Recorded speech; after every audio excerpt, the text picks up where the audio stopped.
Breathe in the air, invoke the water, honor the earth, burn in the fire. I am craving, flying with the raven, 'cause she takes me between the two worlds. She's got magic in her dark woods. In her heart lies the blue pearl. Oh, we're out here along the wetlands. Decided to stick around a little bit longer here on the after the fire ceremony, our all our relations fire ceremony. It's not going to get quite as hot today, so we've got a little bit of a temperature reprieve. And we didn't make it down here yesterday on Rashini's birthday, so I promised him a really nice long adventure. We got here nice and early, had our beautiful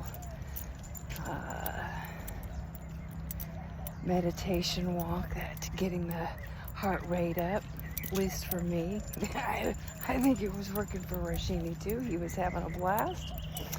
And then we had our fire ceremony, which was so beautiful and perfect, as always.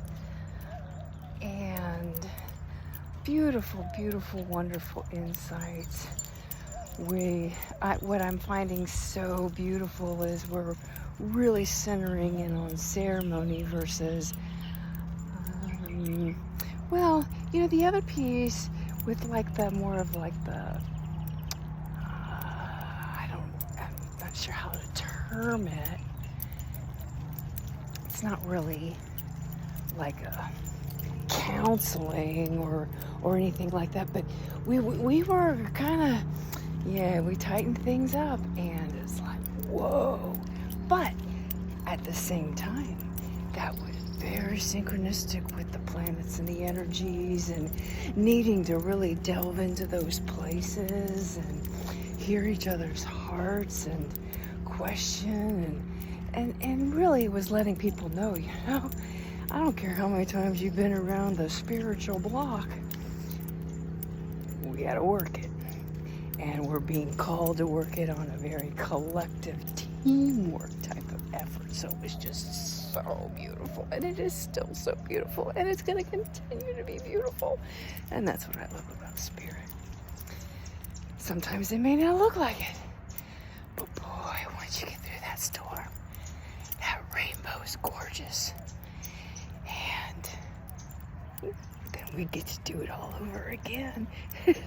That's life, right? I love it. So for myself, I'm learning to love my life in a whole, well, it's not a whole different way, but it is definitely a different way. Anyway, so I found it really, really interesting as we were walking. This dog comes flying out of nowhere, right? Big old golden doodle. And yes, you know, a lot of folks, it's because this is like a wildlife sanctuary. I mean, it's the wetlands, yet it's a reclaimed trash dump. Used to be the city's trash dump. And so they've reclaimed it and restoring it and bringing it back around. And it's a beautiful, beautiful thing. However, you know, the main wildlife here are cats. The domestic cat. Now, there's been a wild cat spotted here. But you got people coming down here and giving food to cats, and who knows if they've been spayed and neutered, and you feed them, they're just going to populate even more. And then you got the birds and you know, it's interesting. So you got the rabbits, seen a roadrunner here or there, a couple of quail here and there, You've got, your birds, you find a lot of mourning doves from the cats catching them, most likely the cats. Heard an owl this morning, but then you got this dog. We're walking along, all of a sudden this dog comes flying through, and you can hear the man hollering and hollering and hollering, and I'm like, okay, somebody's dog's on the loose. And of course this dog's not paying any attention to its owner, and has a service dog vest on, right? I found that hilarious. And flying, I mean, he's way over yonder by the parking lot hollering. You can see him up there, and his dog is down here at the river taking a nice swim. And then running around, comes running up to us, and he's hollering at his dog and calling his dog back, and then all of a sudden you hear this. Of course, his dog went flying back across, and, I looked at him, and I just said, go home, and she took off. And then a little bit later you hear, he's got her. Bad dog, you bad dog, you bad dog. And I'm going, oh. No wonder dogs don't come to their owners. I was watching this documentary on whales. And little Delphine, her name was Delphine, they called her Delphine. She was just so cute. I wanted to share this story this morning. I'll share it another time. Or whenever, I don't know. Maybe I'm sharing it right now, but this little Delphine reminded me so much of me when I was little. Just kind of wandering off, getting into trouble. And then going, where am I? Hold on. Rashini! Come on. Don't make me put you on leash. Get over here. Come on. And so, with Delphine would get curious, and kind of fall back from the family. And then she got herself beached once. She was so curious and watching something, she ended up getting beached. And so she's sending out her distress signals. And mom comes up, hears her right away, and like, oh, my Delphine, and goes over and starts coaxing her and teaching her how to unbeach herself. And then another time she's slowing down, smelling the roses, smelling this, smelling that, and the pod is cruising along, and she gets separated and makes a wrong turn. She thought they went one direction, and they actually went another direction. And she starts sending out the distress signals, and they come over and they hug her, and they don't punish. They're like, oh, we found you. Oh, you're back with us. Oh, and they're just like, oh, lovey-dovey. It's just, the punishment enough was, oh no, where am I? I lost my pod. I lost my family. I got sidetracked. Not the punishment. Now, one time, Mama did, but it wasn't, like smacking her around or anything like this. It was, she accidentally got a little exuberant and showed herself to the prey a little bit too soon. Just a smidgen too soon. And so it took the pod a little bit longer to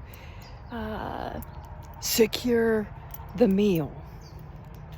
Well, she wasn't allowed to eat right away. She came over as the youngest, right? And they were like, nope. So she had to swim around the pod and wait her turn and hopefully get some scraps.